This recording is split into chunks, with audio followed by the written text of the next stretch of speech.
कालच्या व्हिडिओमध्ये आपण वर्गाबद्दल माहिती बघितली आहे. 1 ते 20 पर्यंतचे वर्ग आपण काल पाहिले आहेत. तर त्याच्यावर आपण आज काही उदाहरणं सोडूयात. तर पहिलं उदाहरण आहे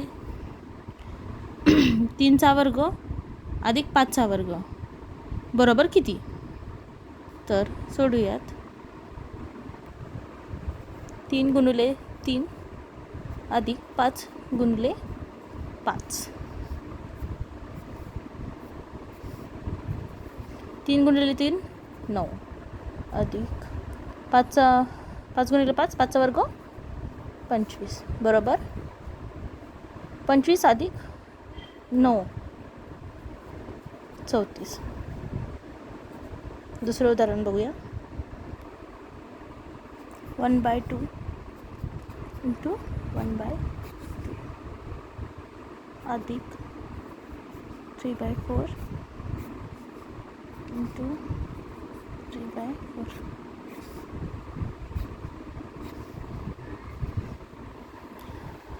1/2 गुणिले 1/2 अधिक 3/4 गुणिले 3/4.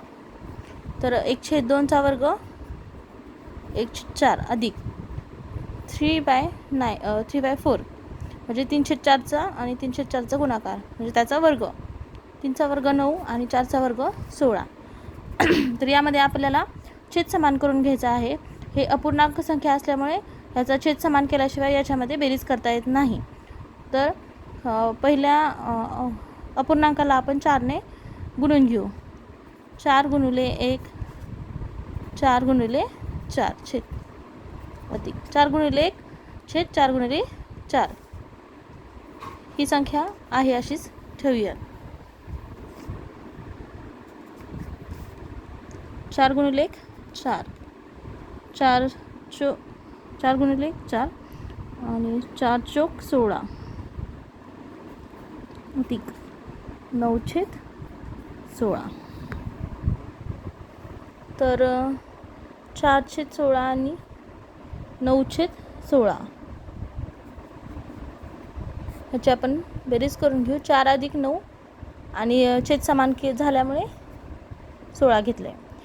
9 अधिक 4 किंवा 4 अधिक 9 बरोबर 13/16 हे आपलं उत्तर आलं. तिसरं उदाहरण आहे 4चा वर्ग वजा 3चा वर्ग.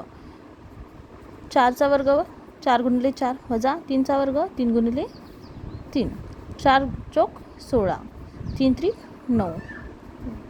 16 मधून 9 गेले. उत्तर किती आलं? 7. 4 नंबरचं उदाहरण आहे 5चा वर्ग गुणिले 2चा वर्ग. 5चा वर्ग 5 गुणिले 5 गुणिले 2चा वर्ग 2 गुणिले 2. आता यामध्ये सगळ्याचे आपल्याला गुणाकार करायचा आहे. तर 5 25 गुणिले 4 25 चौक 100.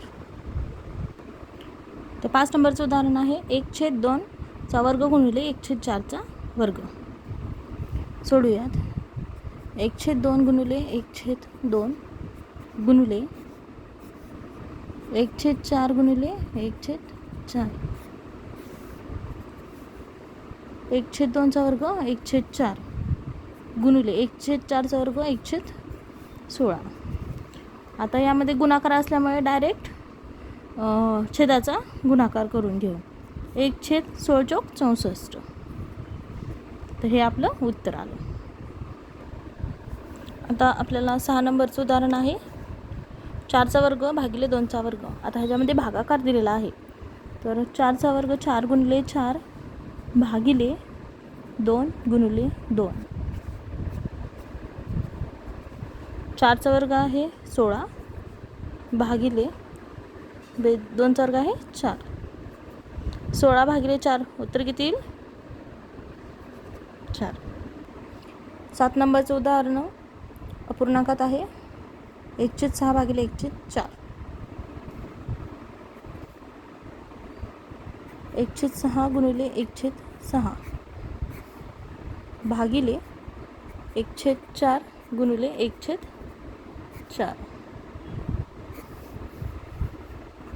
1/6चा वर्ग 36 भागिले 1/4चा वर्ग 1/16. आता याच्यामध्ये भागाकार असल्यामुळे खालचा छेद आपण वर नेऊ. 1/36 गुणिले 16/1. तिरकस गुणाकार करून घेऊ.